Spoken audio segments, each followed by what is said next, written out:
Entering the atmosphere in T minus 10, 9, 8, 7, 6, 5, 4, 3, 2, 1.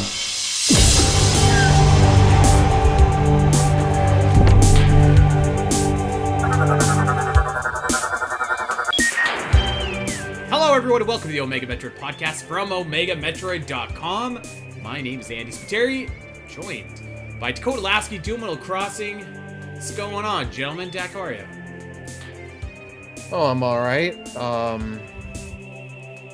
Yeah, I'm pretty good. I can't believe it's October already. The year's flying by. I was at the Jets game last night, and that was cool.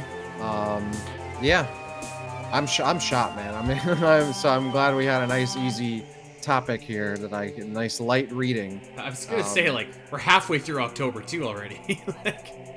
I've just been so busy, and even today was such a busy day. So, looking forward to chatting some Metroid.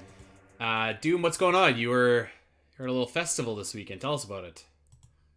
Yeah, I was at Aftershock, one of the biggest festivals in Northern California, especially for metal festivals. You might notice my voice is a little scratchy today because I am down with the sickness after having seen Disturbed. Very much appreciate the irony there. But I usually don't go to Aftershock because of how expensive it is. It's usually like $400 or $500, but I just couldn't resist with the lineup this year.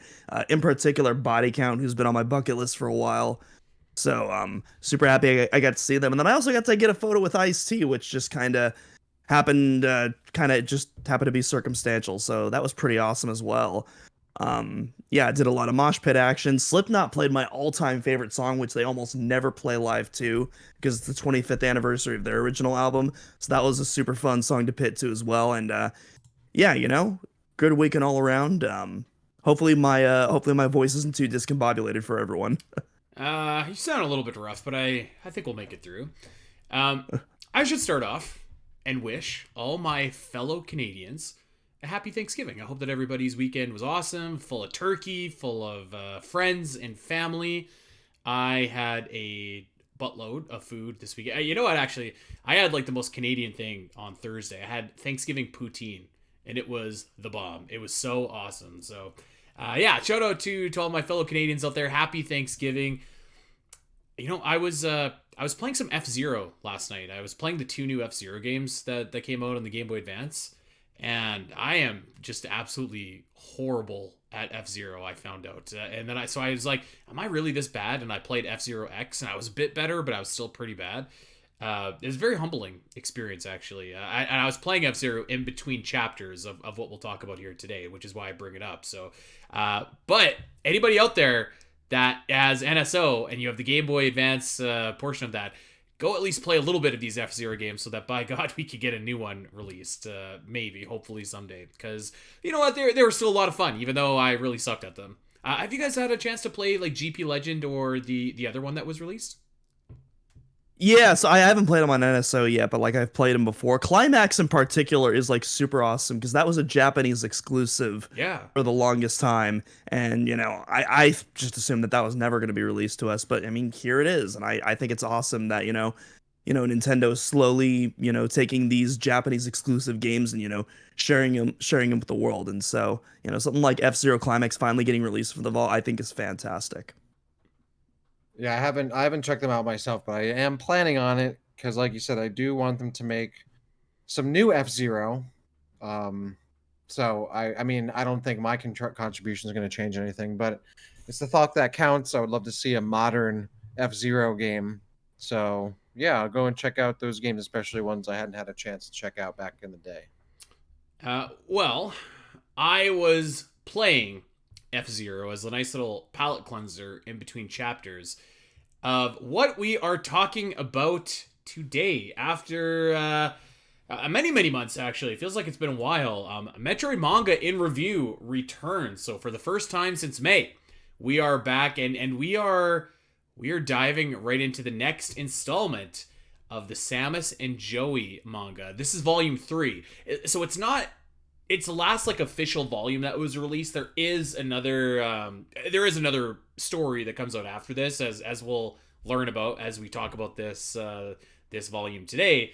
But this is the last collected volume, so I was a little bit bittersweet reading it, because I was like, man, this is kind of it for these adventures, and I've kind of wavered back and forth between, like, do I really like Samus and Joey? Do I not? Do I kind of appreciate it for what it is? Do I want it to be more?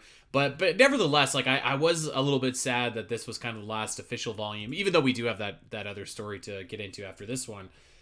So yeah, volume 3 is on the table today.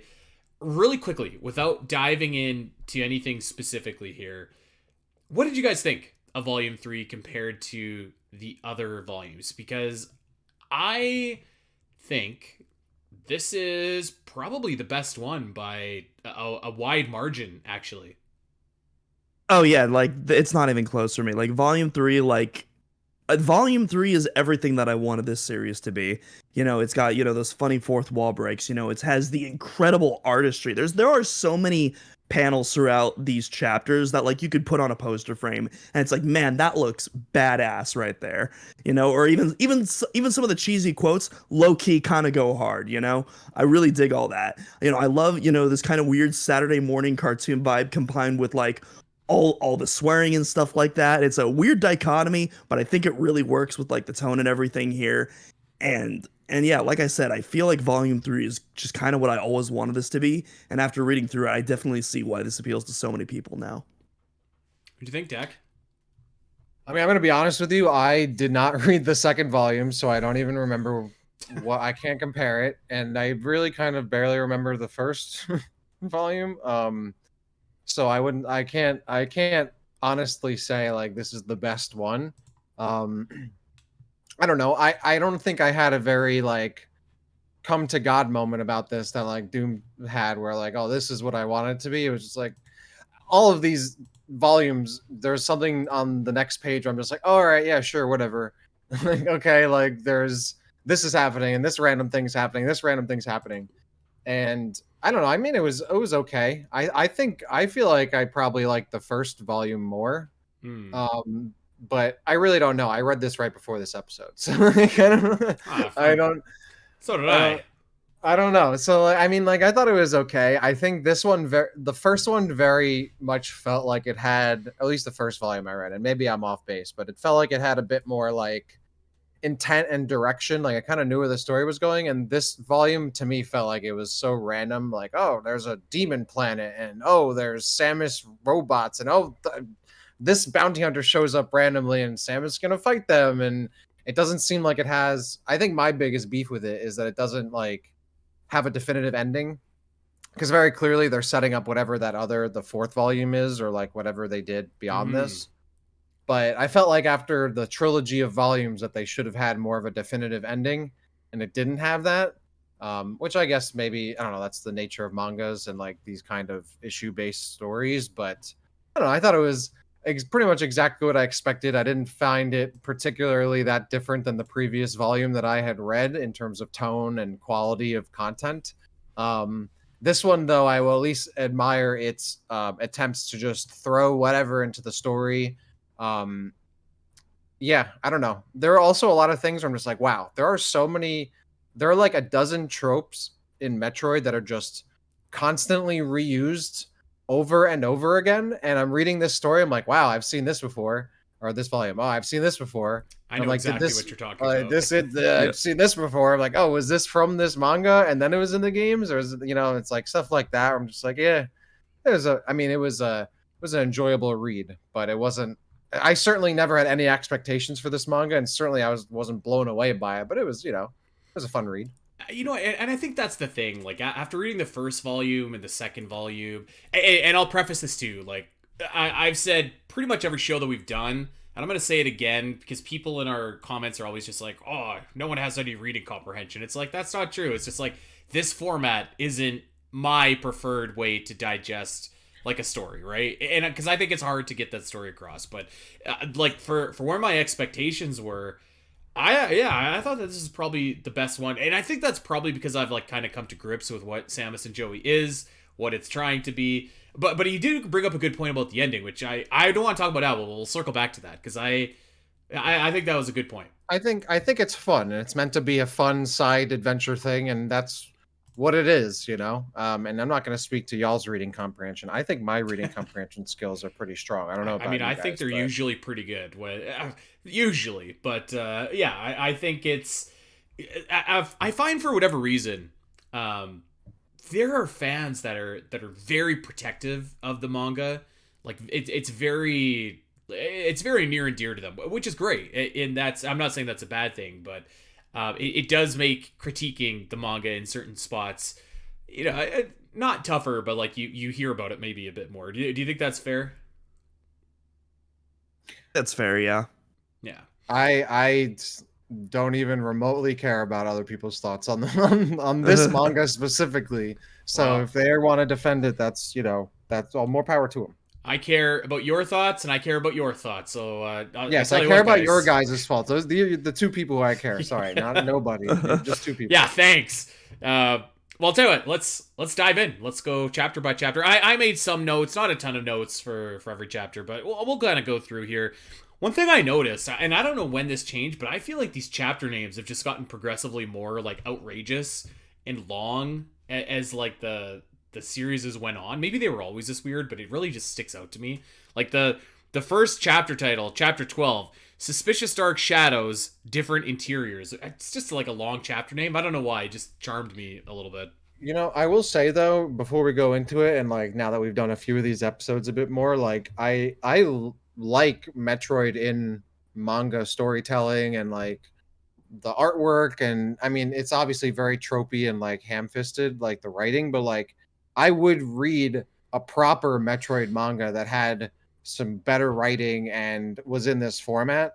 That wasn't maybe a bit dated, you know? Like Mm. I think like just the I don't know. I mean, I enjoy reading all of these, which is probably what is the most important thing.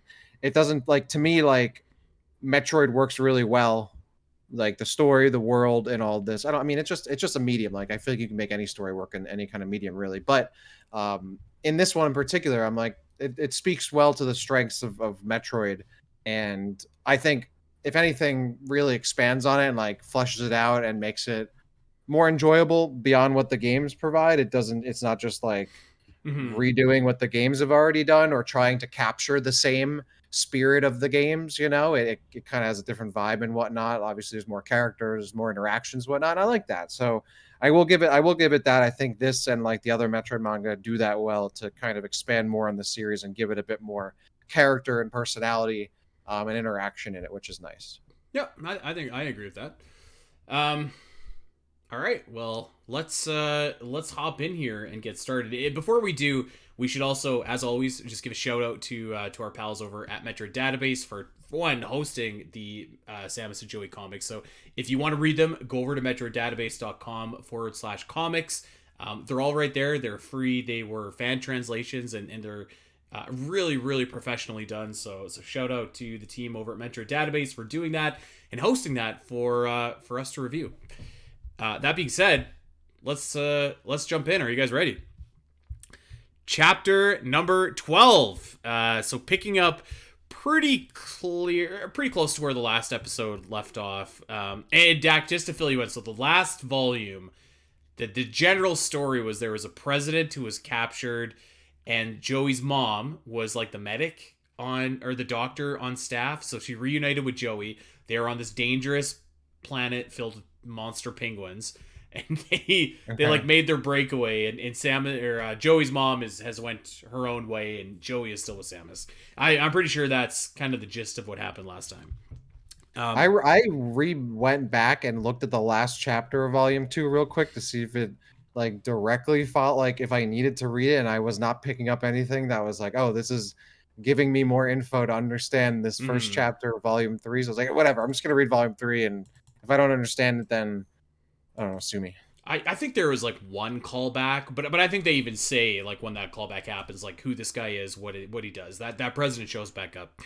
But to your point, there is one of the most proud tropes in all of Metroid showing up here right away as we get started. We have an evil Samus that is shown up on the scene.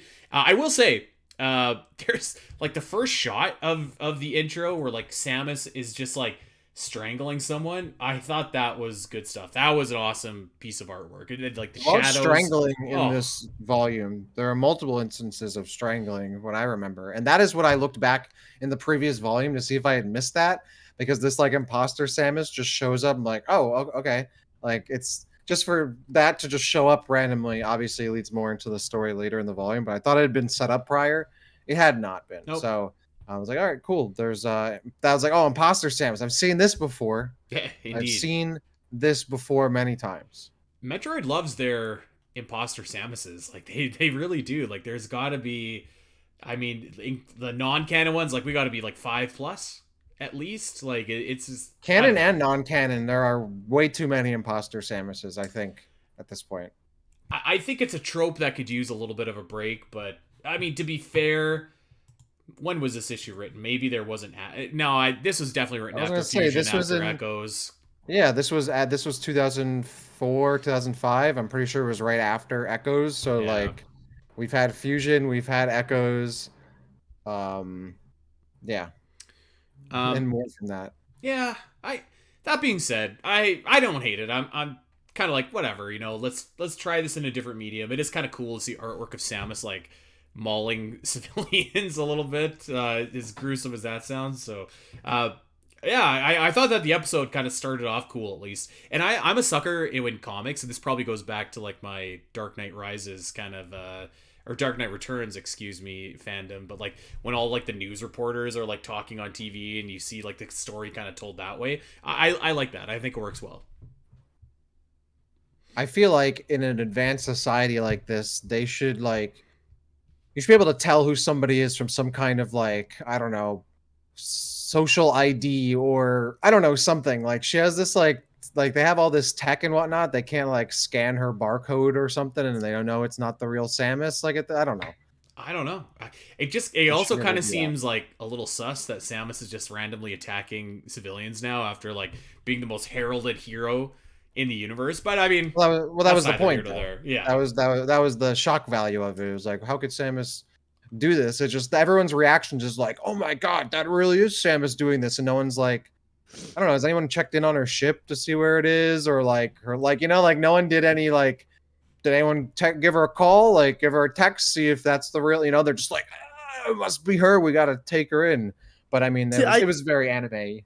Like that's the thing for me, and that's because the lens I view it through is like that kind of Saturday morning cartoon lens, and obviously it's if this was like Saturday morning cartoon. Yeah, and if I was looking through this in like the traditional Metroid lens, and obviously it would be like whatever, but like I feel like through that lens, it reminds me a lot of Sonic Adventure 2, when everyone thinks that Sonic is the villain when it's actually Shadow, even though they obviously look completely different. But I feel like that's the whole fun of it.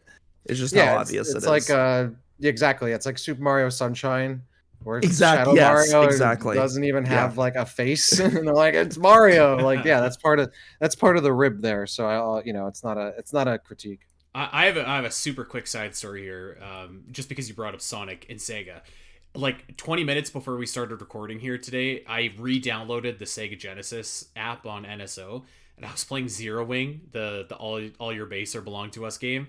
The game's actually awesome. That's a cool game. Anyone that's seen that meme, you should actually check it out.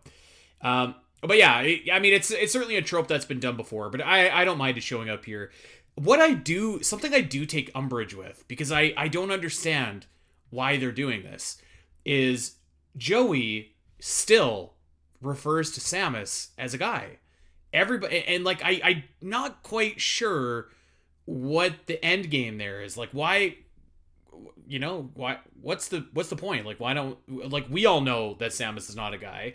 It doesn't seem to have any impact on the story here. Like, maybe at the end of Volume 4, like, Samus is in the ultimate act of trust is going to show Joey that, but like, is it that big of a secret? I'm not sure. I'm not quite sure why they're still doing that.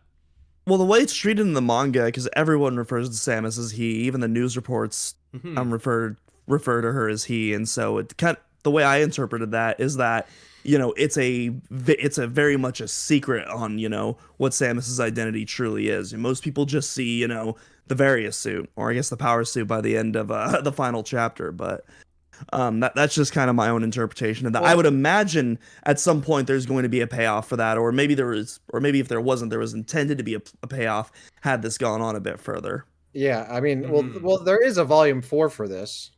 Yeah. There, I mean, it's not called volume 4. It's like Samus and Joey It's like, EX or yeah, Extreme or something. extreme. Yeah. So like, yeah, there could be the payoff in that because there is a note in chapter 12 where like Diesel says and it's like, oh, Diesel's playing along with Joey. I'm like, wait, does Diesel know that Samus is a woman? Because I didn't read volume 2, so I was like, does he know? I Um, don't know because I don't think they've said. I'm Unless I'm wrong, assuming it dude. was meant. I'm assuming it was meant to be just a payoff, like a Metroid payoff. Yeah, That didn't yeah, happen. I don't know. It's just a little thing, but I guess I'm just kind of like, I don't know, like why are we doing this? Because they also haven't made a really big deal out of like who is Samus or like that really hasn't been a plot thread either. Not that it needs to be, I guess, but I don't know. I just thought it was odd. Um, anyway, so Imposter Samus is here. Imposter Samus is attacking a hospital, which is pretty diabolical. Um, and apparently, did I read this right? Apparently, the clone's name is D'Angelo. Like, Well, is it D'Angelo or is it just D'Angelo? Because there's no hyphen or space. It's just D'Angelo, and even Samus says like D'Angelo or something as like a rib. I don't I think his know. name is just D'Angelo. But that was another thing where I went back. I was like, wait, is this a character that we've met before? No, it's just a character that just is in the story that apparently Samus knows. Because I guess the setup is that um Samus, like the organization that she meets later, Uh huh. was also like there are people part of that group or aligned with that group or maybe just like agree with that group that like were affected by Samus, like probably criminals that she took down. Hmm. And so there's just a ton of people that out there that are like mad at her or don't like her, so they have reason, Which like is they a have cool grudges story. or Yeah. revenge. Yeah, Yeah. but I was just like, who's D'Angelo? Like, is this a character I missed in Yeah. volume 2? I'm looking Yeah. now, and maybe I spoke too soon about my reading comprehension there. It's definitely D'Angelo. I looked at it a couple times. My D'Angelo. eyes just would not accept D'Angelo. D'Angelo seemed more. It seemed better to me. But so D'Angelo is the clone, and of course, the real Samus is here to kick butt and take names. But D'Angelo is a dirty fighter. He's using hostages at the hospital as leverage to fight Samus. And wouldn't you know, Joey comes in for the save, and Samus drops the absolute funniest line of the entire manga in this chapter, where she's talking to this guy, and she's like, "Damn Jello, was it?" Like, just completely Yeah, that's buries what I this said, yeah. guy. So good. She also does the thumbs down thing. We picked up on that. She has a little moment where she gives him a thumbs down. You know, so there was that. She did the thing. Now we know who she You have picked to that wonder up if this from. was, I wonder if if this was written before or after Other M, because I want to say Definitely it was was written. before. It was like a half a decade before Other M. Yeah. That's what I'm saying. There's a Yeah. bunch of stuff in this story. I'm like, they definitely just took that and used it. I mean, they're not like they're crazy tropes or anything. Like it's such an unspecific, like, it's such a generic thing. But there are a lot of things in this where I'm just like, oh, they probably just reused this later or got the idea from the games and used it in this. It's just a Yeah. lot of incestuous trope usage in the games and the manga. And like, get some new ideas. Um, Yeah, there's even a few shots in the panels that kind of look like Super Metroid. Like there's this one render where Samus is doing like, that shoulder butt pose for the Shine Spark, which I thought that was a cool reference at least. I like that kind of stuff actually, when they like reference official artwork and stuff like that. I think it's charming, but the thumbs down and Dung Jello is just like absolutely good stuff. Dung Jello is one of the like most awesome lines of this entire manga. Um, so I was a little bit surprised actually, because Samus just like completely destroys Dung Jello here, and that's pretty much the end of the chapter. And I was like, oh, I guess that's it. Like there's nothing really else going on. Joey helps Samus defeat him. Pretty much everybody from the hospital is saved. Looks like things are looking good. And I was like, maybe this volume is going to be more self-contained stories, chapter by chapter, which I actually wouldn't mind either. Really kind of leans into that Saturday night cartoon or Saturday morning cartoon kind of vibe, but not exactly the way that it worked. We of course learned that this is just a preamble for a much bigger tale. And they do have the I didn't really talk about him a whole lot, but they do have the copper that shows up. He's got like the western kind of, he's got like the hat on or whatever. Looks like if initially he's gonna be chasing after Samus. He seemed like a decent guy. Nothing much else to say about him. One thing, and we'll definitely see more of this as we go through the manga. I love how every single one of Samus's finisher lines has something to do with going to hell. I don't know. There's something about that that's so out of pocket and funny. Well, it's because they go to the demon planet. Mm-hmm. So there you go. There you go. Did you not pick up on that until just now? I straight up did not. Okay, maybe they are right about y'all's reading comprehension here. That was pretty obvious to me. Yeah. The literal demon planet. They're on a demon planet, but it's still pretty funny that she keeps on telling him to like go to hell a bunch of times over. She has a quota to hit. Yeah, she definitely does. If she hits it in this volume, that's no doubt. So chapter 13, Demon Planet, a dash for hope. So literally demon planet. It has a skull face. It does. The planet. It's a pretty. It looks like a wonky meme. Like it's not a scary skull face. It's kind of like Jack Skellington. It's funny. It's like it's weird. It's not scary looking. It wasn't what I was expecting. It looks like the moon from Majora's Mask. If the moon kind of had like that sideways smile on its face rather than like a. You are capping crazy right now. There is no way you're even remotely comparing those two things. They are big celestial bodies with faces on them. This face on this planet is not even remotely the same. No, imagine the moon from Majora's Mask, but it's got Jack Skellington's face on it. That's pretty much what this is. Which, fine, maybe. Fair enough.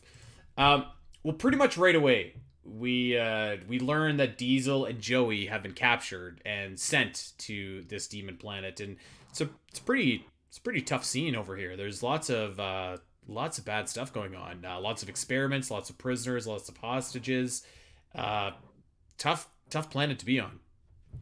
Yeah, this is like what is this from? Isn't this like World War Hulk or something?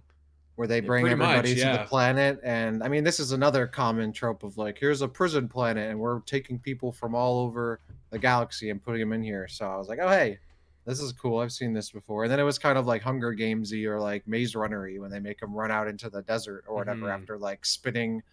There's like a guy, like a bug man or something, and he's like throwing darts. See, this is what this manga does well that Metroid needs more of.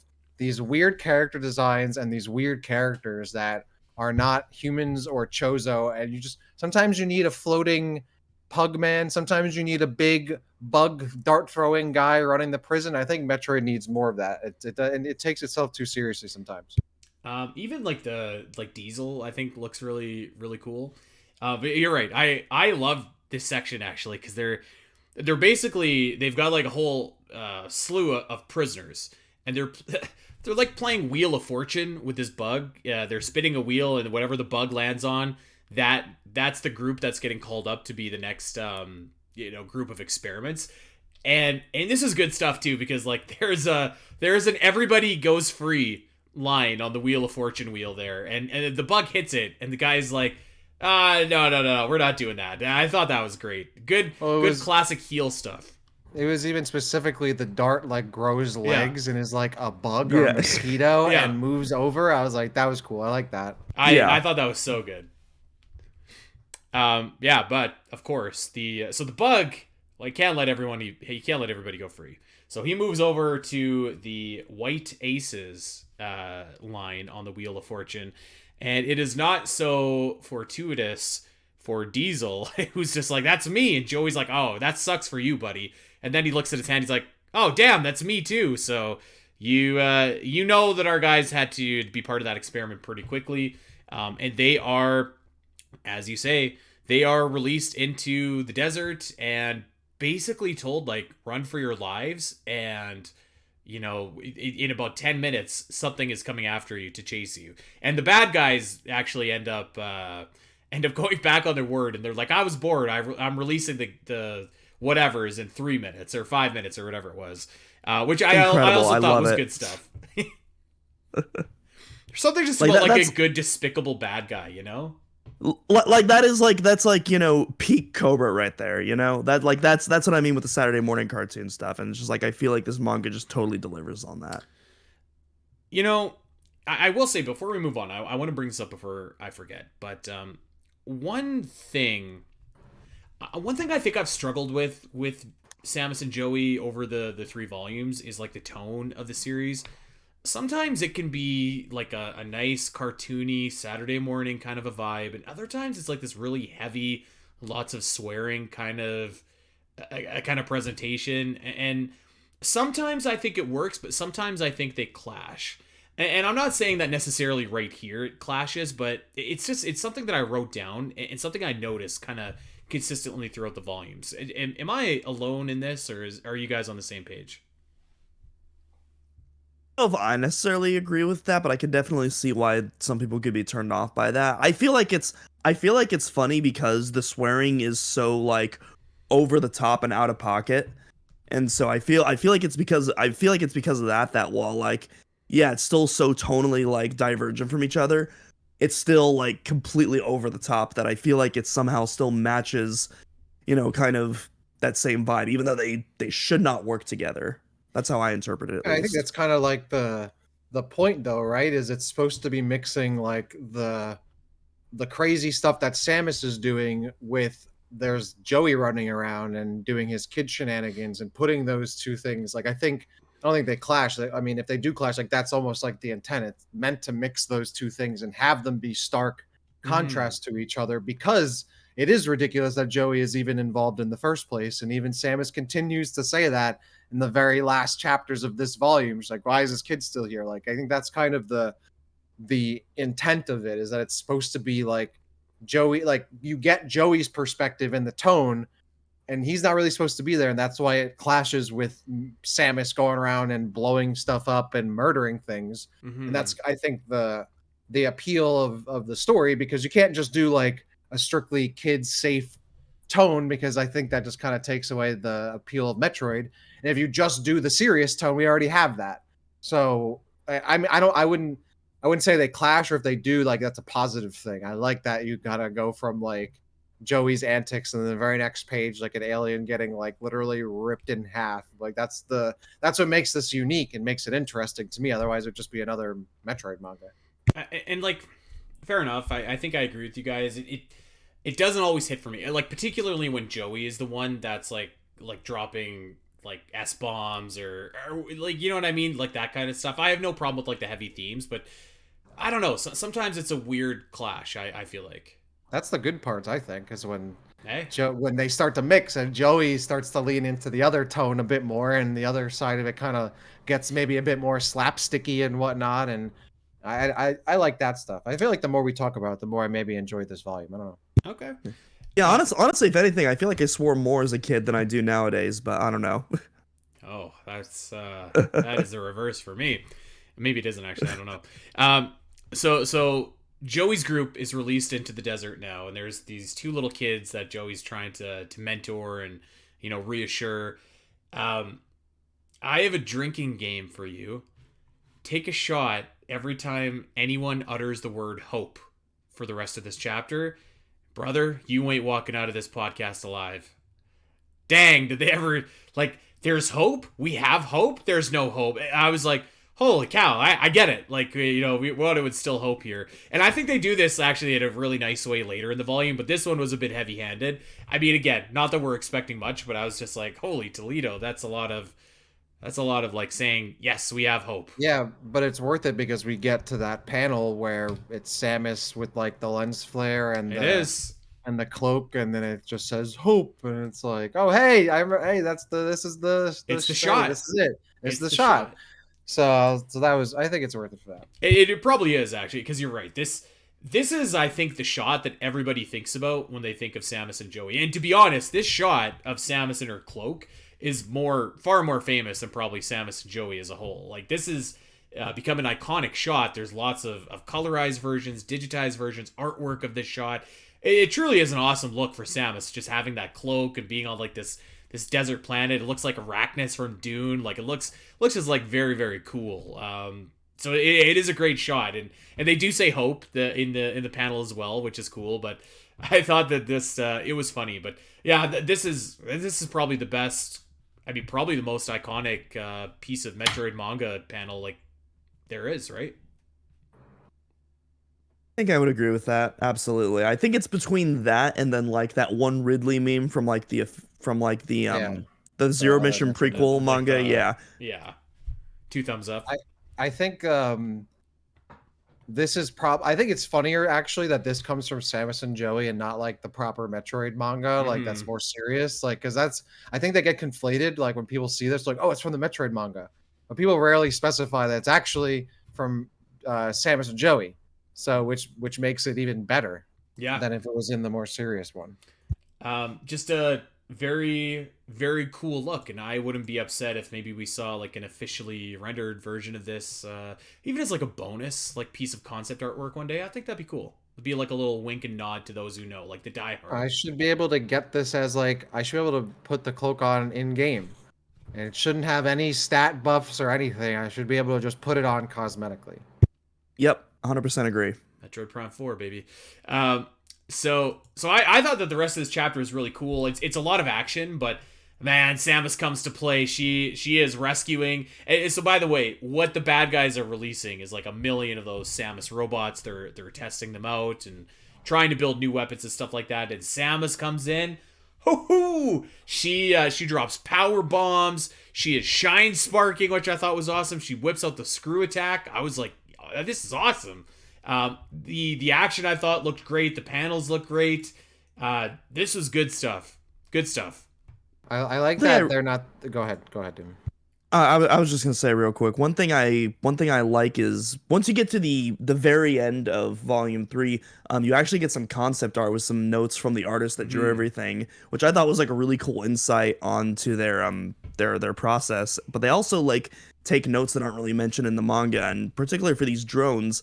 You would assume that these are robots, but they're actually organic robot hybrids, which I thought was a really interesting detail that he put in those concept art notes. Because, and that like even the bug guy, I thought he was just driving it, but he's actually like physically harnessed and connected to that, which is kind of messed up, but also kind of cool.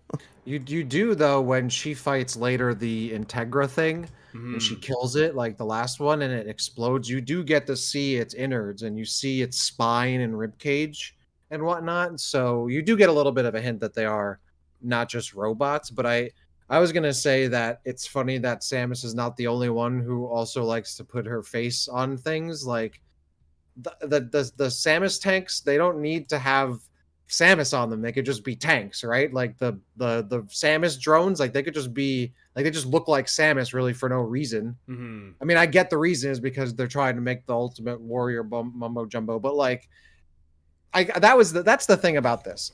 Then I guess this is maybe better when we got into the later chapters, but I was like the theme of this was like, oh, they're gonna, which another thing that happens in Metroid all the time. Some bad guys like Samus is the Ultimate Warrior. We need more Samuses, right? And at least in Metroid Dread, Ravenbeak is like, oh, I need Samus's DNA because that's what makes her unique and special. It's not necessarily just the suit. And I thought that that's where this manga was kind of going with it, that all these bad guys are trying to replicate Samus, and they do that by replicating her suit and her visor and her abilities. But I was waiting for the end for them to realize, or maybe not, that like it's not that they need to replicate. That's not what makes Samus unique necessarily. It's her as a person that makes her who she is. It's not in the Ultimate Warrior, not just necessarily her suit. And I don't think that's probably one criticism. I don't think they really ever make that point. I think they kind of are building to it, and they never really make that point that like it's not that's not how you replicate Samus. I don't think they ever really get to that, and I kind of hope they did. I wish that they did. Yeah, not in this volume at least. Hopefully that'll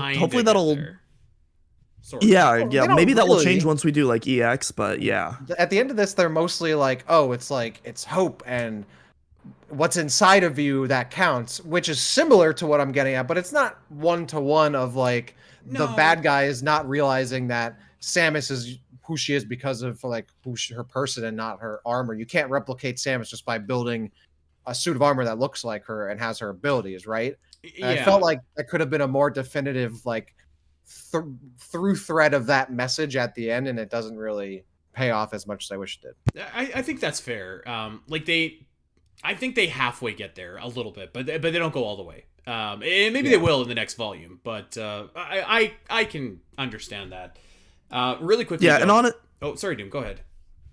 Yeah, I was just gonna say because I know Dak, you didn't read volume 2 yet, but Andy and I did, and I think one of our biggest critiques was volume 2. I think one of our biggest critiques was volume 2, is how I think a lot of the themes we knew what they were trying to go for, but they kind of fell flat. And while I don't think volume 3 is perfect by any means, I think it's a massive improvement over volume 2's handling of its themes.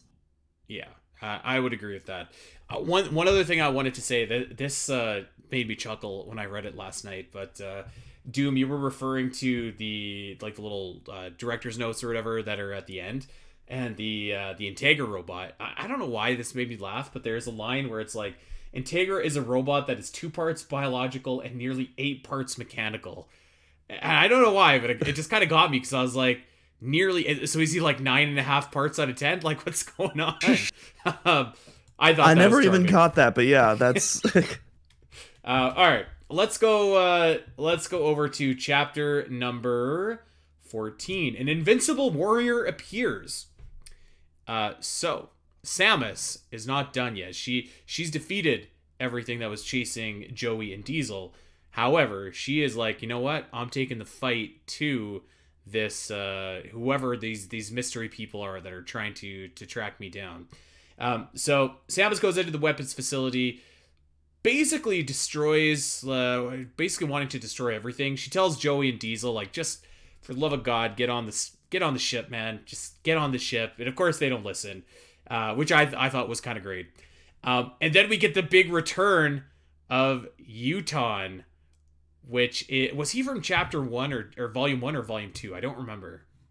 Volume 2 final chapter. Volume 2 final chapter. Because they were like, oh, it's Uton. I'm like, who's this? Who's this person? Who's this robot? So it's not actually Uton. It's just like a robot that was manufactured. He's basically the same robot. That was a different version of him. But yeah, this was a foe that Samus already defeated, and I thought it was kind of charming just to see the old boy come back and it get blown up again. But of course, the real threat here is there is a super duper like mega evolution version of Samus called Integra, who is mostly mechanical but a little bit biological as well. This robot looks pretty cool. It kind of, I'm trying to think of what it reminded me of. Like, it almost looks like a Power Ranger almost, or like a Pokemon when it mega evolves, I was getting or something. Huge Power Rangers vibes from all these things that they were churning out. They looked like Power Rangers bad guys. All I could think of was, I would love to own an Integra toy.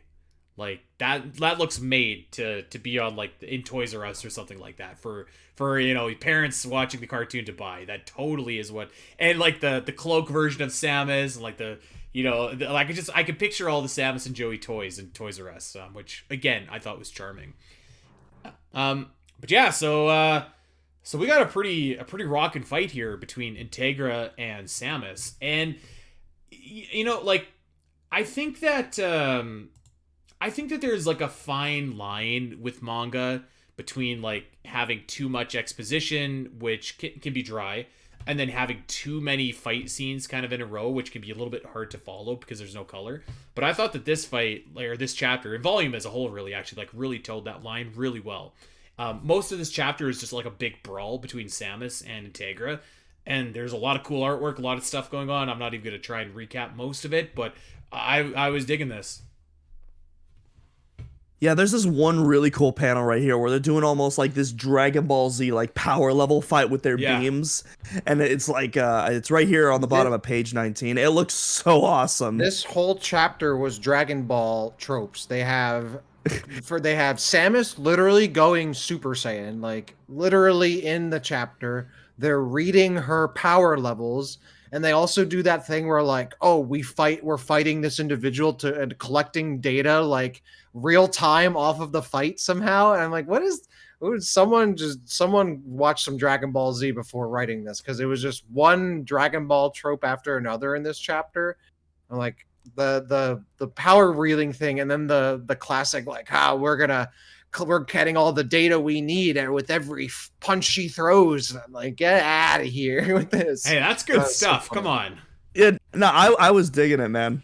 I was like, we need more. I mean, maybe they did it. They kind of did it in Dread, where she kind of goes Super Saiyan. But I thought that was funny because it also again kind of feels like it comes like out of nowhere. Where I'm like, oh, I guess she's gonna like power up now, which her energy levels are gonna go up because she really believes in herself. I'm like, yeah, whatever, like everything that happens in this, I'm just like, yeah, sure, whatever, I'm down. Screw it. Yeah, that's pretty much my outlook too. It's just like, yeah, sure, whatever. I'm along for the ride. I thought that I thought this was cool. Just like one big brawl.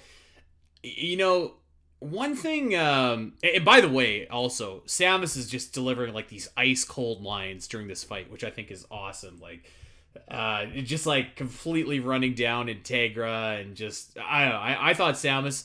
I thought that this was the best version of Samus that we've seen in this manga so far. Like at times she was a little bit too cold before, but I thought that this was a really, really good balance. Something weird happens on. I'm looking at the desktop version, so I don't know what page it's actually on. It says it's page 94, but there's a point where Samus, her cloak is on fire, and you see Samus's energy, and all of a sudden there's a spike, and it's just like she just like hulks up. You know when Hulk Hogan becomes impervious to pain, she basically just starts hulking up and is just like, no selling Integra's offense and like blast him with the super missile, which was a fantastic panel, by the way. That panel looks so awesome.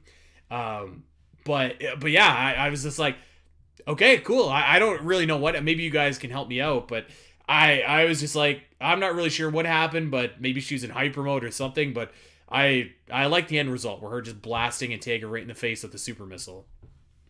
Yeah, it was like Dak said. It was just kind of a random Dragon Ball Z trope kind of thrown in there. It's like, no, she can power up if she believes in herself, just because that's a thing we're going to introduce now. And yeah, I just kind of I'm down for it. I'm along for the ride. Well, it's because she believes in herself and has hope and confidence. There's And that word her hope meter was maxed out, so Well, she was able to spend that cash. My hope meter was maxed out after last chapter too. My goodness. But no, that really cool chapter, really cool fight. I'm kind of partial to like the chapters that don't have like a ton of dialogue, because like I think generally speaking that's like the weak spot of, and not all the time, but like generally the weak spot of the manga is the dialogue. And listen, like it's translated, so I mean the context isn't exactly the same one-to-one, but there's just like a lot of artwork here, a lot of really awesome looking panels. The lines that were there were just like these awesome little battle quips. I thought this was a great chapter. Chapter 15 is next. A Hammer Blow of Justice. What do you think of that chapter name? A Hammer Blow of Justice. That one is good. I like that. I was playing Prime Hunters yesterday. I got the Battle Hammer. That's what that reminds you of. They should call it the Battle Hammer of Justice. They should have.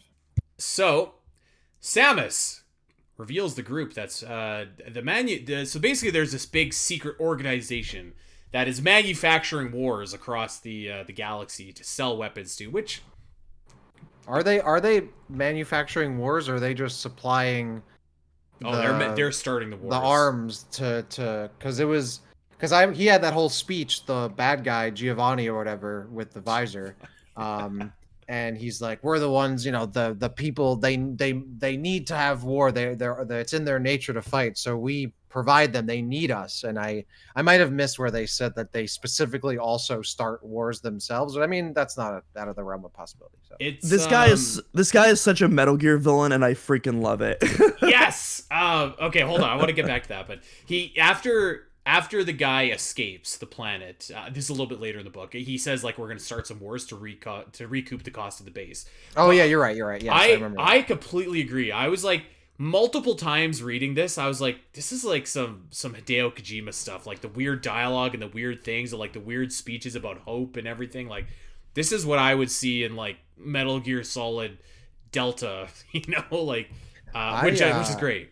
I got from the bad guys in the secret society in their boardroom, that reminded me of the bad corporation from Death Note.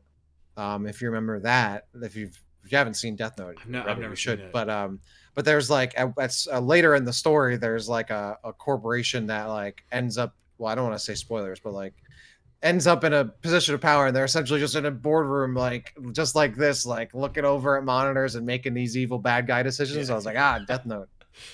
This reminded me of like because Samus learns she meets like the head bad guy who I'm going to affectionately call Giovanni now. Giovanni's like, we are Dominion. Dominion, and she knew about them originally. She's the one who's like, she says that they're Dominion and Yeah. was aware of them previously.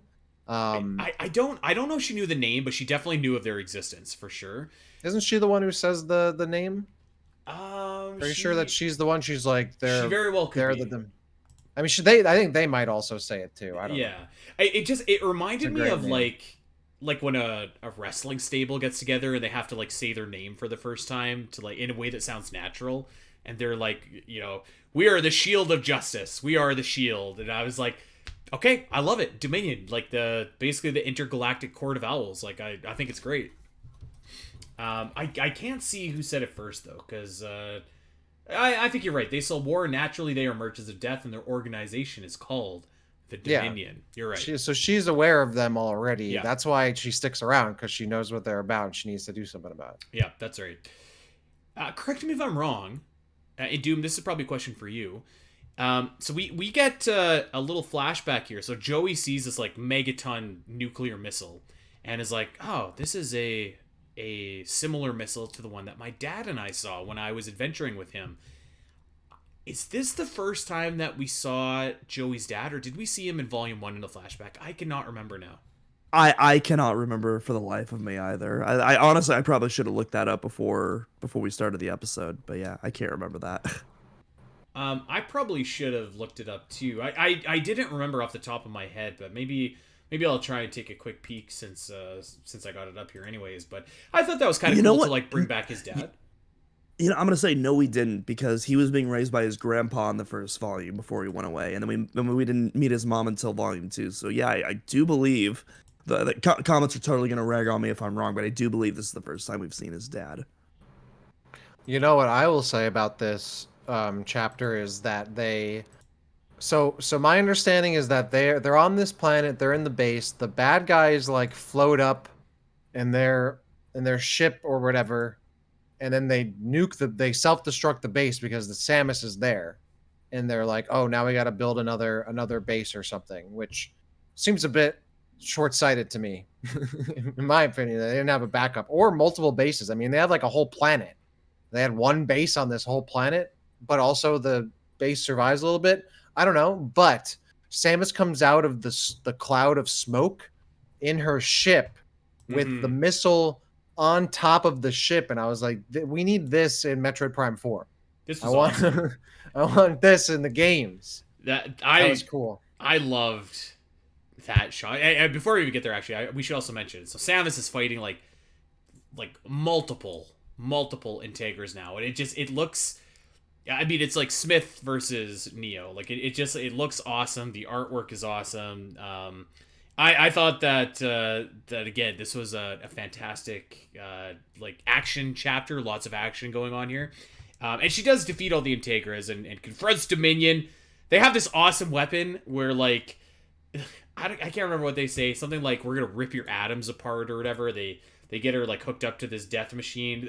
This again was really good stuff, and I love the look of like this evil guy that leads the Dominion. He just looks like such a villain. I think he's great.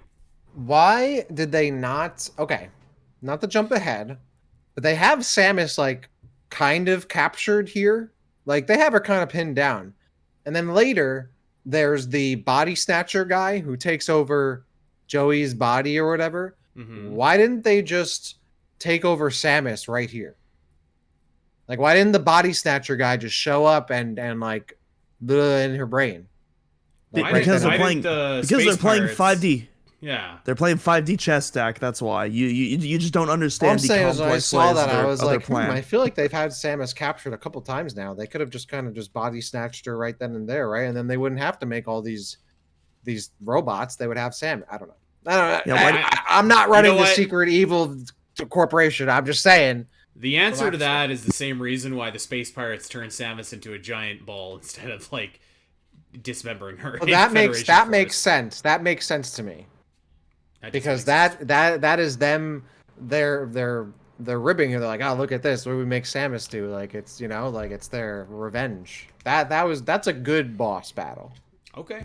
Yeah, can I quote you on that? Yeah, I don't care. Okay. Perfect. Yeah, so you're right though. Like, one of the most awesome panels I think in this entire manga is when the ship flies out. Like, that was so unbelievable. They've got like the ginormous nuke.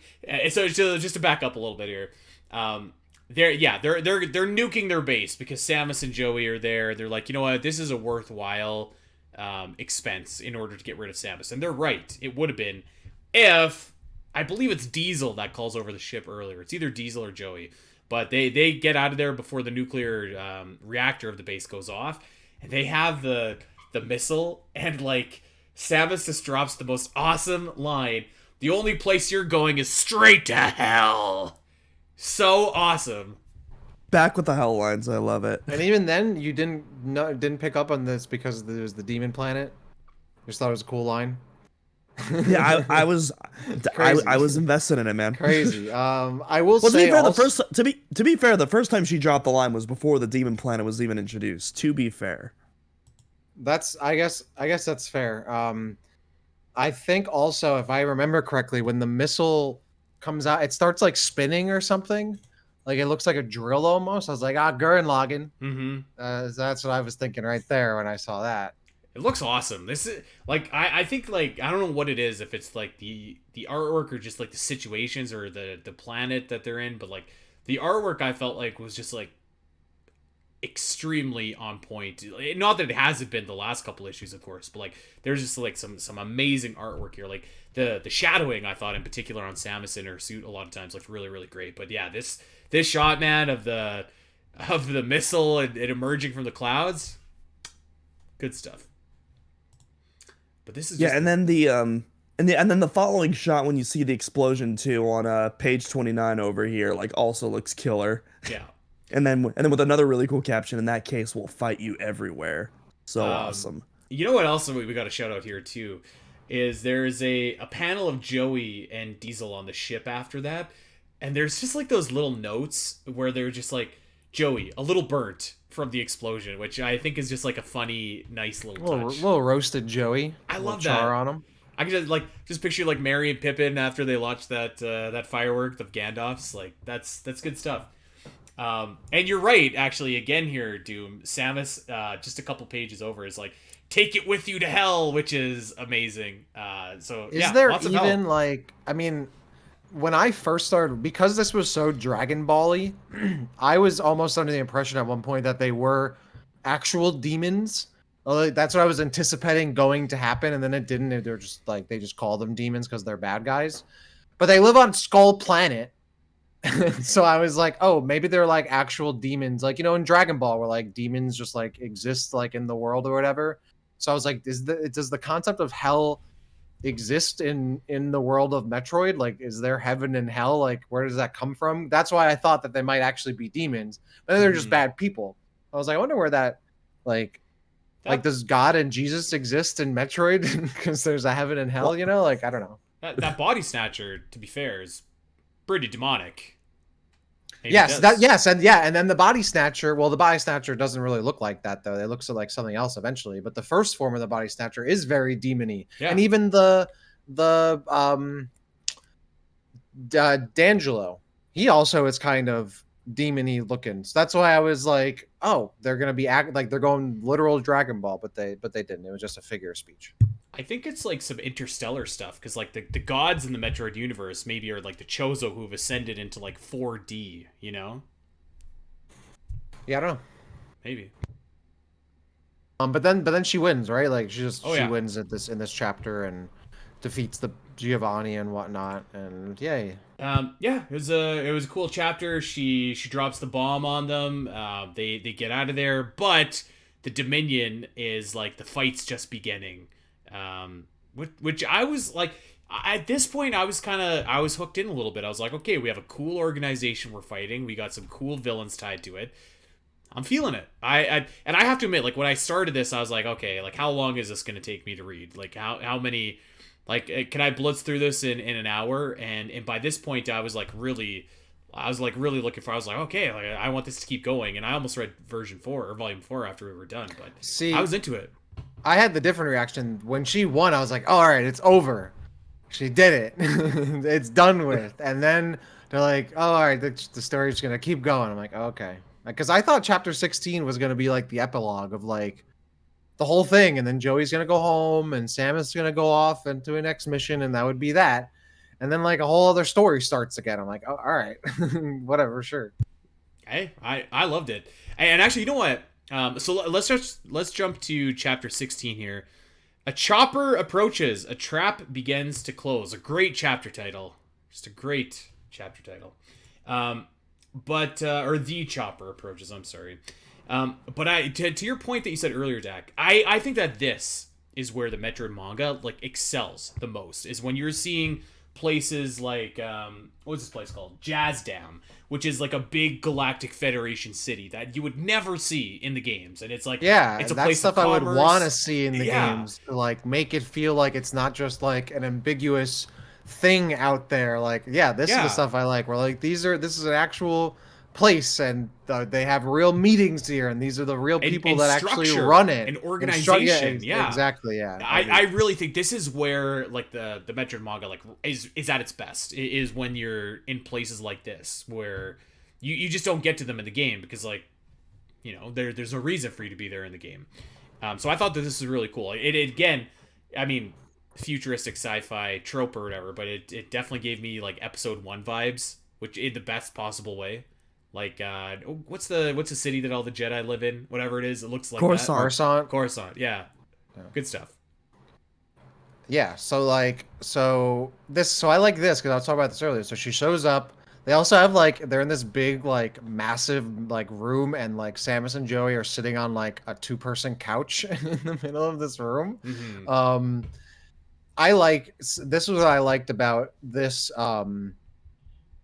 like how they treated her character. Like Samus is pretty unchanging throughout the whole thing, and I like that even still now. Number one, she's still humble, right? Like that, like Yoshimitsu from Tekken shows up and is like, "I'm the best bounty hunter," or whatever, and I'm like, "Okay, Yoshimitsu's here."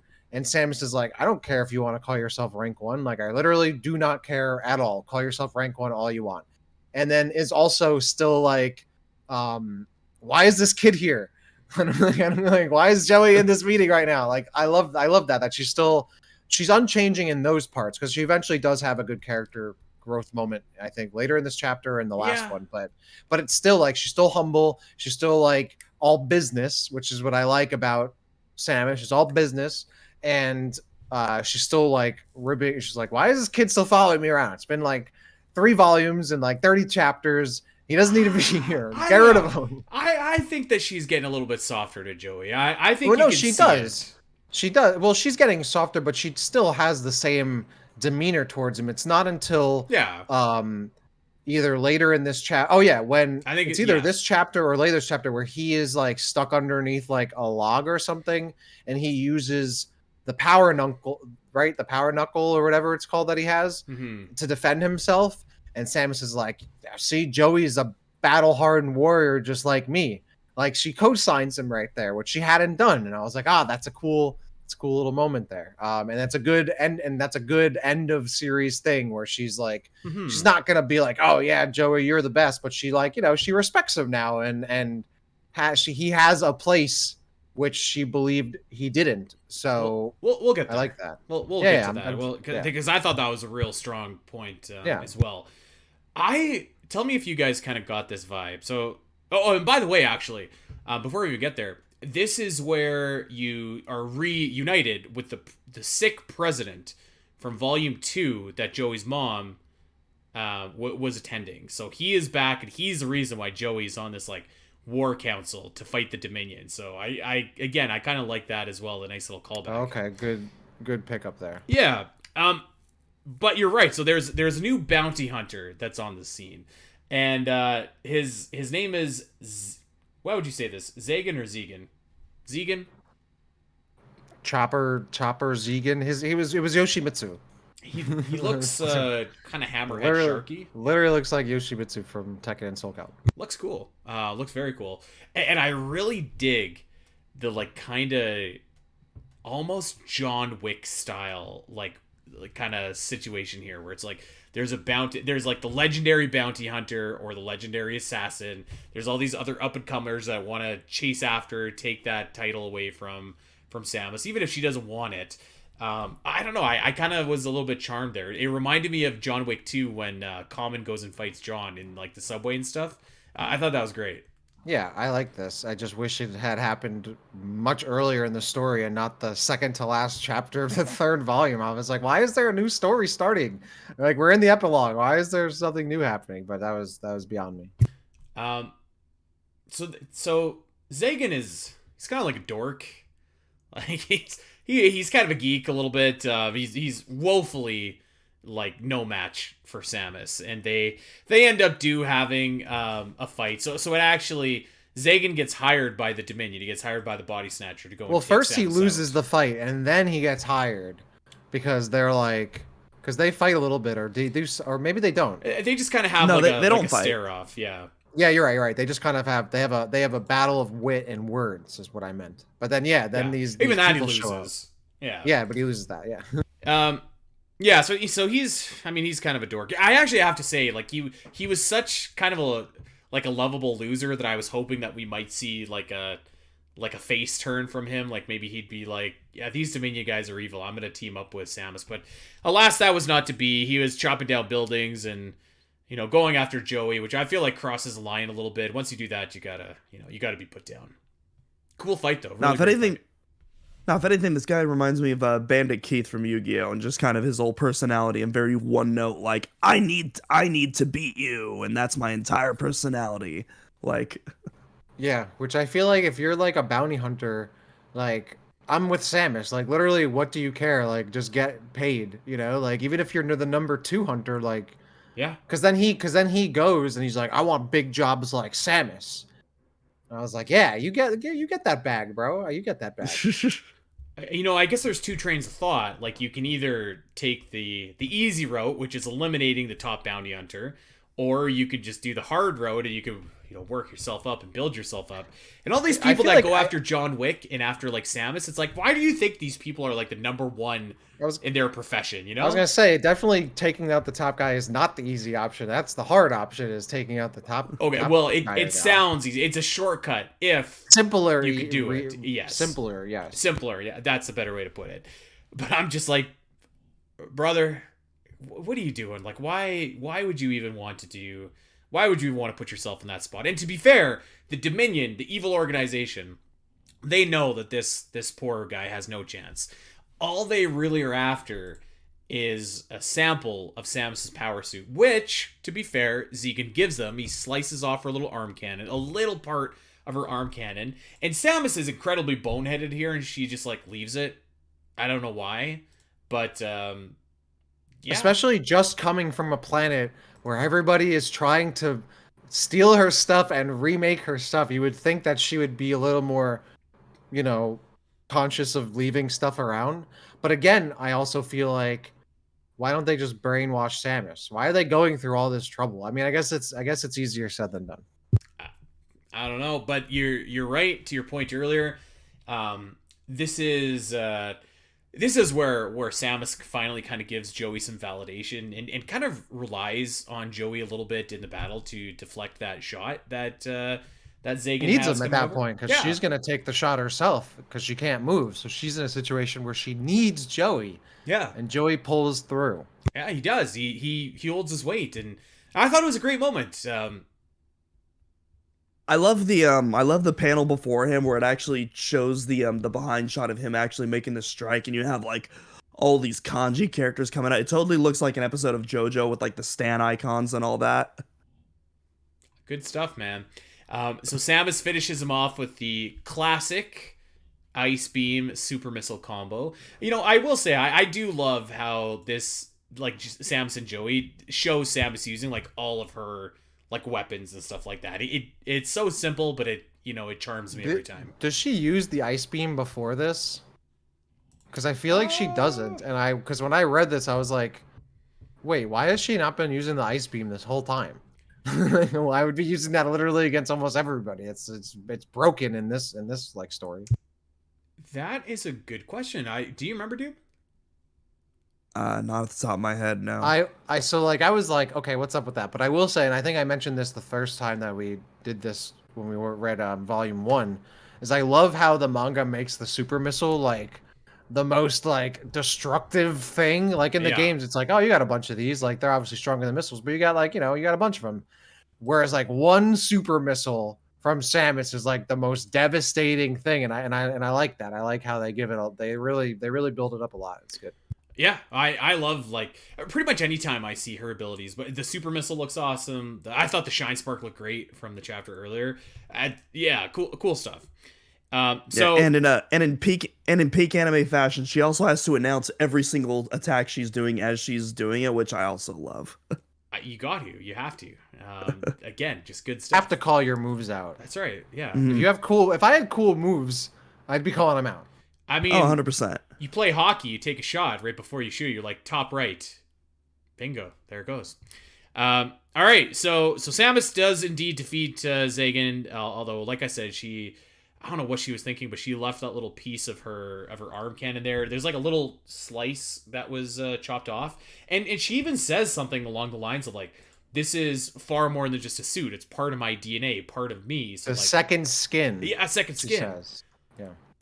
I don't know. I would personally have picked that up, but nevertheless, the bad guys get control of it, and that's where the chapter ends, because we hear that the fight is indeed coming to Samus. And they're chasing down Joey again. They are. Like, someone needs to watch this kid. So this kid needs a parental guardian desperately. Chapter 17, Lost. By the way, that just reminded me, and you didn't read Volume 2, Dak, but like his mom just was really not the best, and seeing the president from this chapter reminded me of his mom. This kid was not given a good hand. He did not have a good home. He was not given a good hand. No wonder he swears so much. Okay, chapter 17, the last chapter, Lost Powers and a Determined Voyage. Again, just an awesome chapter title. Joey wastes no time, unfortunately, getting captured. It looks like he is ran out to either buy parts or milk or something, but he gets snatched up by the Dominion and the Body Snatcher. And actually, the Body Snatcher literally snatches his body. So this Body Snatcher is now possessed poor Joey. So he does have a rough hand indeed. I will say I did think that the story should have ended before Yoshimitsu showed up, but once I realized that they were going with the angle where it's going to be Samus versus Joey in this regard, because Joey's been taken off, I was like, oh, okay, they're cooking. This is it did need to lead to this eventually, I think. So I was pretty pumped about that. I was pumped about that too, and that's another reason why I was just like, okay, this volume is really firing here, because we have a cool villainous organization. I thought the Body Snatcher looked really cool, really villainous, really creepy. And I mean, Samus versus Joey, that's good stuff. So Joey is captured and be controlled by the Body Snatcher. So not very good news. And unfortunately, Joey is bait for Samus. It lures Samus in to a trap, and Samus is herself captured in this big, nasty looking machine that is draining the life of her away. Very cool shot of her being captured in that thing too. She's like they have her crucified on this Yeah. thing. Snatch the body, possess her. They have another opportunity to take over her brain. Why don't they do it? I don't know. That maybe they can't. Like, maybe that's just maybe the suit. She's blocks too, or maybe she's too mentally strong. Like it's a lot easier to possess the undeveloped brain of a 12-year-old. But Samus, Iron Fortress up there. No, it's like a James Bond villain. Like, you can't just kill James Bond right there. No, you have to put him in an elaborate death trap and then leave the room for 5 minutes and give him a chance to escape. That's how. You're right. Otherwise, like, what are you doing? You're right. There wouldn't be a story if they didn't do that. Well, there wouldn't be a volume 4. That's for sure. I will say, I really like this idea actually, because they are So the idea here is this machine, and why they don't kill her right away. They're trying to, as we said earlier, extract the data of all of her different abilities. And as they do this, Samus loses the ability. So I thought that was actually kind of cool. And I was like, this wouldn't be the worst way for Samus to lose her abilities in a Metroid game if she was captured and they're like zapping away the Metroid data, or the missile data, screw attack data, speed, whatever. I thought that was kind of cool. I think this is where it starts to lose me, because it's like, then you have to kind of start thinking of like, where's the line between like what Samus's suit can do because it's like a part of her body, and what can it do because it's a mechanical, literal object? Because it's like, oh, here's your missile ability. I'm like, so you're telling me that she can't fire missiles out of her gun anymore because they took that ability? Like, that's where it starts to lose me. Like, it starts to become too, like, they're literally holding the missile orb, like, which, to be fair, I did think that was kind of cool. Like, they're holding it like it's an actual in-game pickup, but like, I don't understand why she can't not shoot missiles now. Like, okay, maybe I don't know. That's where I think it starts to get a little too, I mean, not that it really matters. Well, and to be fair, I think Metroid has always kind of towed that line. Like, I mean, even Metroid Fusion, right? Like, you have to download all of that data. I get what you're saying.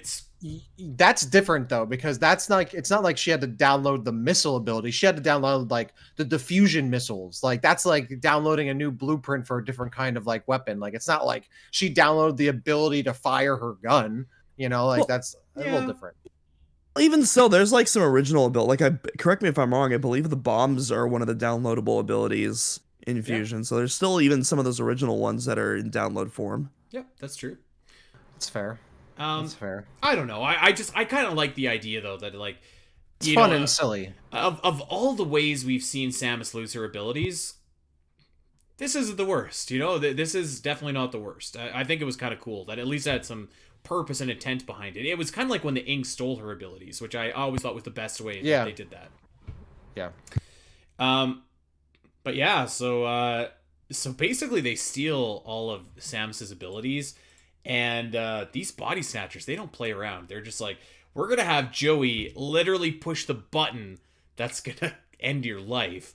And they were threatening to have Joey off himself, which I hate to be not to be insensitive, but that did make me laugh when they're like, Joey's you can't stop him from doing it to himself. I'm like, oh my god, let's not have this in the story. That was see what I mean about this flash sometimes. Okay, but that was the one moment where I was like, oh, all right. I don't know if we needed that. Like, that's a bit much, but it kind of made me laugh. I apologize if that offends me. The part that made me laugh, I don't know why, because it's a perfectly normal thing to say, but there's a panel where evil Joey's just like, if I press this, I'll suck out your life too, and you'll be dead. And I don't know, maybe it was just like the way I was reading in my mind, but I thought that was awesome. But Joey, he resists. He's like, I'm not gonna do it. You can't make me do it. He is too strong. This was awesome. awesome. Their body snatching. He goats up. Yeah. He does. He's just like, he does the Super Cena comeback, and he's like, I'm not doing it, and he regains control and basically throws himself onto this machine and gets electrocuted to save Samus. So the machine overloads.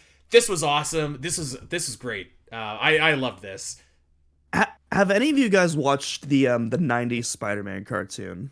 Of course. There's an episode where Doc Ock literally mind controls Spider-Man throughout the episode, and Spider-Man by the end of the episode literally has to will himself to become Peter Parker again. And that was like the first thing that came to my mind when watching this. This was awesome. And you know what was cool too? So the Dominion leader attacks Samus, and Samus is basically dead. Like, she's got like no energy left. They're like stripping her atoms apart or something. Yeah. Maybe this happens either now or in the previous chapter, but like there's a couple shots where they're like literally like, your atoms are gonna break apart. And I'm like, oh my god, these guys are really strong. They should have led with this. They don't play around with this atom shredding ability. I loved this scene though, because like so Samus is like, she's dead to rights or whatever, but she sees Joey. It almost looks like Joey himself is not alive anymore, and she is just getting absolutely pummeled by the body snatcher. But like, she starts going down this monologue about like, you know what, Joey resisted you tooth and nail with his small little body, and thinking of him gives me power. It fills my heart, and she kind of like makes her comeback there. And it sounds cheesy, but it's not. The way that it's done in the comic, I thought was really, really great and really awesome. I thought this was exceptional. I thought it was hype. I was hyped up. I thought I was on board with this chapter. I was all about it. I am very curious to see to hear what you think about this next revelation here. So the leader of Dominion, the Body Snatcher, reveals. You know what? I don't know if it's their true form or just a form that they've body snatched, but they reveal themselves to be Greed, who is a member of the species that Ridley is. I loved this, and I was like, I think Dak hates this, but I loved it.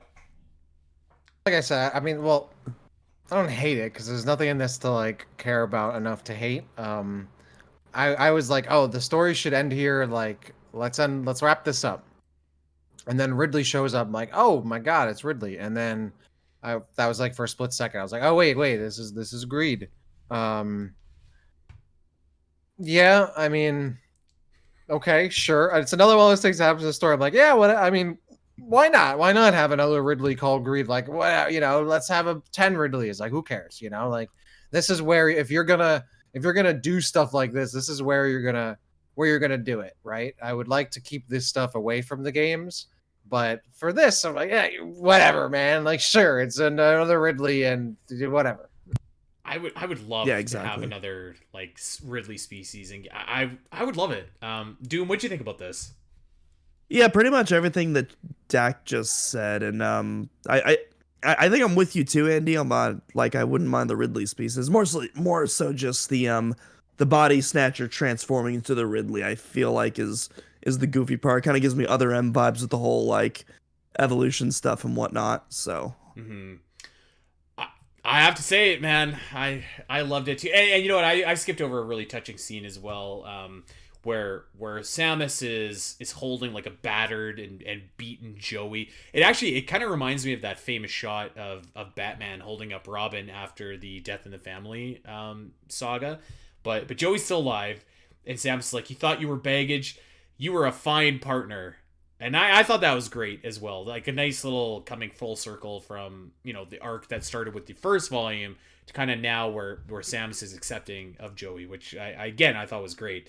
So yeah, Greed has all of Samus's abilities, and Greed flies off, and Samus and Joey are barely alive, and we've set up the sequel now, which I was super hyped about. You said you didn't like that, Dak, but I was really excited for this. Like I kind of like having that cliffhanger going into the next installment. It's not that I don't like the cliffhanger. To me, it was more so I wish the current story had a more definitive ending before they started going into the next story. It still felt like there was stuff to wrap up and have a nice epilogue and definitive ending, and then you can start building to the next thing. But it kind of felt like we got like a quarter of a chapter of that, and then Yoshimitsu shows up, and then all this other stuff starts happening. I'm just like, I felt like chapter 16 should have been an entirely full epilogue chapter, and then we did all this stuff for chapter 17 and whatever.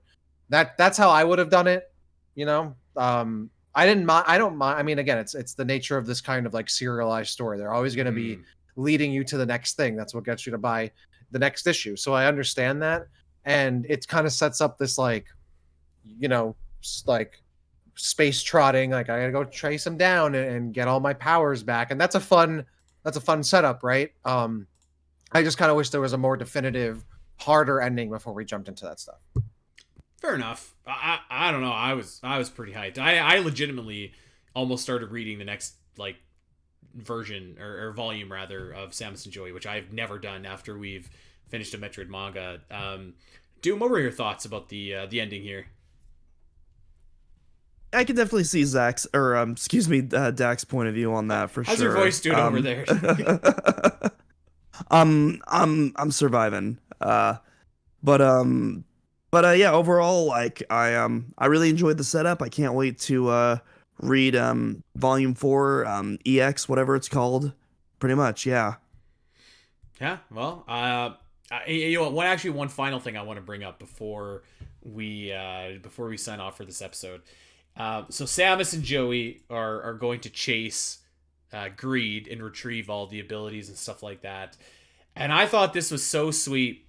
Samus is like, I installed a second seat in my gunship for you, Joey. Which seems weird that she didn't have a second seat already. But I thought that was sweet too. Again, kind of a nice coming full circle moment there. So, yeah, I thought that this was the best version of Samus and Joey, like by a wide margin. Lots of cool stuff. Yeah, I think the more we talk about it, I think I probably enjoyed this volume maybe the most. It had a lot of good stuff going on in it. Not perfect, but what is.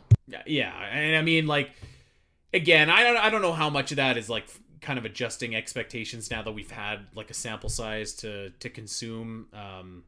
But yeah, I came away really excited for the next volume, and I guess that's pretty much all that you can really ask for a volume that's not the finale or the finale. So yeah, that's Samus and Joey Volume 3. Really solid. Really solid. Yeah, overall, I thought it was, like I said, my only real criticisms are I wish it had a more definitive ending. I wish it really gave the full payoff of like the theme of the bad guys trying to replicate Samus, but not really getting what makes Samus who she is. And I feel like you said, they were kind of there. They kind of hinted at it, but they didn't make the two things come together. And I wish we had seen that. A lot of reused stuff. I would love a Metroid story that just has nothing to do with anything else previous and tries all new things. But I love this depiction of Samus. I think the Samus and Joey Samus is great. She's she's wisecracking, she's quippy, she's tough, she's telling people to go to hell. All business. Like, yeah, she's I love this Samus. She's not like being boisterous and doing nonsense. She's not completely out of character. I really like this depiction of Samus. I think the whole courage, heart, hope, it's what's inside that matters thing is a very that's just the kind of storytelling this is, and it's a very safe, like, general theme that you can run with, and especially for something like this is supposed to be kind of lighthearted. Overall, yeah, it was a fun read. Yeah, pretty decent. Doom, any final thoughts? You live over there? Pretty much said all my final thoughts. I will say, it did just occur to me, you actually do download the missiles in Metroid Fusion. And the observation deck, you do that, and then you use that to fight Arachnus afterwards. Well, look at me, not even remembering something from my favorite 2D Metroid. I guess I don't know, when it's in a game, when like it makes sense for it to happen in the game because that's how like games work. It's a lot more palatable. Not that it wasn't entirely unreasonable, but in this story where there isn't the fact that it's a game, so you can do different stuff. Mm-hmm. On one hand, I see like, oh, if you do the game stuff, it's cool and fun to see that reference. On the other hand, I was like, I wonder if they could have just done it a different way. But I mean, they're brain hacking people and splitting atoms and all that. I'm like, that's not even a remote gripe that I really should have. But yeah. You're right. I guess I was wrong there, so I'll take that back. That's okay. Well, like I said, anybody that is listening to this and wants to go and read this volume for yourself, go to Metroid Database. It's under the comics section there. It is expertly translated, so thank you to the team over there for doing that. And yeah, I thought that this was a great volume, so I'm excited to see where everything ends, because this is the last official volume, but there is one other volume to go, and when we're going to be chasing Greed and getting back those abilities, so I think that's going to be cool. And I'm looking forward to that. So I guess that's pretty much gonna do it here. We went long, as we usually do with these mangas. There's a lot to cover, but you can't beat reading it yourself, so everybody go check that out. In the meantime, I guess if there's nothing else here, fellas, we are gonna go ahead and we will get out of here. First and foremost, we want to thank everybody for listening. If you are, of course, a Metroid fan, check out omegametroid.com. We got guides, news, maps, all kinds of stuff over there. Every single episode of the Omega Metroid podcast as well, so you can go and take a a trip down memory lane and catch up on any episodes that you may have missed. You'll never miss an episode if you subscribe wherever you get your podcast. So go do that. Like and subscribe. Recommend, rate, review, all that kind of good stuff. Anything like that is, of course, appreciated. We do have a Patreon that you can check out as well. We got the Great Metroid Area ranking rolling along. That is patreon.com/spnet. And of course, check us out wherever you are over on social. We are at Omega Metroid Pod. I am at Spiteri316. Dak is at DakCity_. Doom is at Doomworld Crossing. That, my friends, is going to do it for this episode of Metroid Manga in Review. So until next week, everybody, take care.